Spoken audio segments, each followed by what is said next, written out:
sa inyo. Sa isa daw kabundukan, dumating ang balita, sabi babagsak na ang langit. At merong isang ibon, ang pangalan niya Rodante. At umiikot si Rodante doon sa buong bundok, sa buong kagubatan, at sinabihan niya lahat, magsipagtago kayo, babagsak na ang langit. At nung nasabihan niya na lahat, humiga sa lupa si Rodante at itinutok ang kanyang mga paa sa langit. At nadaanan siya ng usa. At sabi ng usa, sabi mo babagsak ang langit?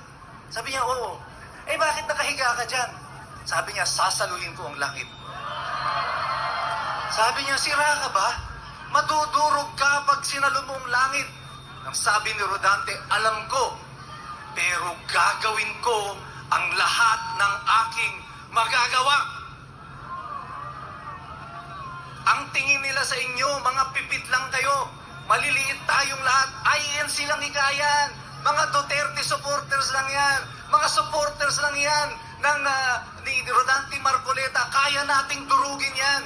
Babagsakan sila ng langit sa kapangyarihan ng mga nasa Malacanang, ng ombudsman, ng DOJ, ng kapulisan, ng kasundulahan. Ginagamit nila yan sa atin. Yun ang panakot sa atin. Babagsakan tayo daw ng langit. Pero ang sabi natin, kagaya ni Rodante, yung maliit na ibon, ibagsak nyo na ang langit, pero pipigilan namin kayo. Susubukan namin ang lahat ng aming magagawa.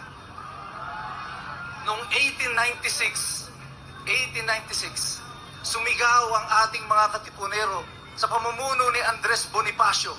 Pinunit niya ang sedula. Ngayon, magpupunit tayo ng warrant of arrest. At pagkapunit ng sedula, sumigaw si Andres Bonifacio sa mga katipunero. Ang sabi niya, hawak lang mga tabak, mga sibat, pero puno ng tapang ang mga puso. At sumigaw siya ng, sugod! Kaya niyo bang sumigaw ng sugod ngayon? Testingin natin. Sa aking hudyat, sa pagtaas ng aking kamay, sabay-sabay sisigaw kayong lahat ng... Isa pa! BBM! Malacanang! Ombudsman! Pakinggan ninyo ang tinig ng bayang inyong inabi. Ngayon ay nagngingit-ngit sa galit, sabay-sabay sumisigaw!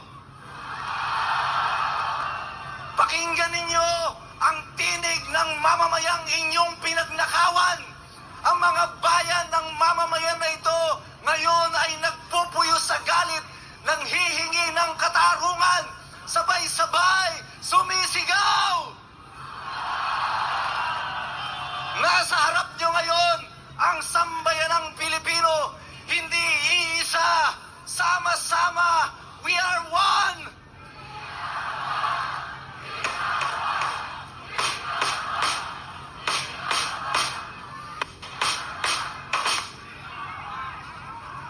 Matapos ang ating mga pagtitipon ito hanggang sa mga susunod pang araw, dadagundong sa taenga ng mga nasa kapangyarihan ang tinig ng mga tao sa araw na ito.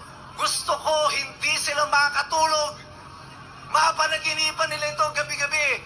Hanggang Canada, maririnig ni BBM ang boses ng mamamayan. Sabay-sabay!